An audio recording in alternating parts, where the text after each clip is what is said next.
Good morning అండి. Hi, welcome back to Veronica Christiana's ఛానల్కి స్వాగతం అండి. మీరు చూస్తున్న ఈ నా చెట్లు చూడండి. ఇవేం చెట్లు అంటే బెబ్బరకాయ చెట్లు అండి. ఎంత చక్కగా మొలిచినాయి పెట్టినాను. అయితే ఇవి చాలా తీగ పడుతుందండి. అందుకోసం దూరం దూరం నేను పెట్టాను, చెట్టుకు తగలకుండా. అయితే అట్లా తవ్వకం పెట్టాలండి. తవ్వకం పెడితే వర్షం పడ్డప్పుడు నీళ్ళు ఆ గుంటలో ఉండి చెట్టు పెరిగే అవకాశం ఉంటుందండి. అయితే ఒక్కొక్క చెట్టుకు మనము గడ్డి అనేది నలే అంటారండి. దాన్ని తీసేయాలి.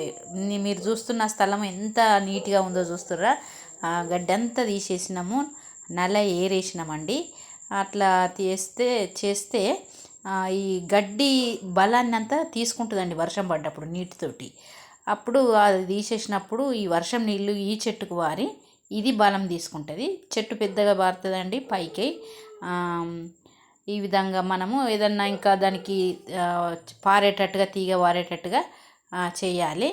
ఈ విధంగా మనము నెలకు ఒకసారి తవ్వకం అనేది పెడితే చెట్టు చుట్టూ నీళ్ళు ఆగి చెట్టుకు బలం వస్తుందండి. మనము నీళ్ళు పోయిన అవసరం లేదు. వర్షాకాలంలో ఇక నీళ్ళు ఆ గుంటలో నీళ్ళు వాటికి చెట్టు పెరగడానికి నీళ్ళు మనకు మనం నీరు ఎట్లా తాగుతామో రోజు చెట్లకు కూడా నీరు అదే విధంగా ఉండాలి.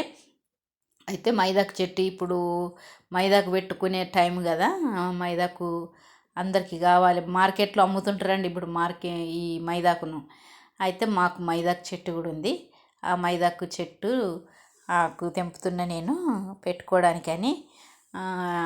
ఇది ముళ్ళు ఉంటాయి చెట్లు కూడా. ఈ మైదాకు చెట్ల లోపల ముళ్ళు చెట్టు ఉంటుంది, కొంచెం ముళ్ళు లేకుండా ఉంటుంది. అయితే దీనికి ఏం ముళ్ళు లేదండి. ఈ చెట్టుకి మంచిగా పెద్దగా పెరిగింది. పైకి ఒక చెట్టు నేను మైదాకు చెట్టు ఉండాలని కూడా పెట్టేసినాము. ఓకే అండి, మీరు చూస్తుంటారు కదా. మైదాకు అందరికీ అవసరమే. తప్పకుండా నా వీడియో చూడండి, లైక్ చేయండి, షేర్ చేయండి. Bye bye.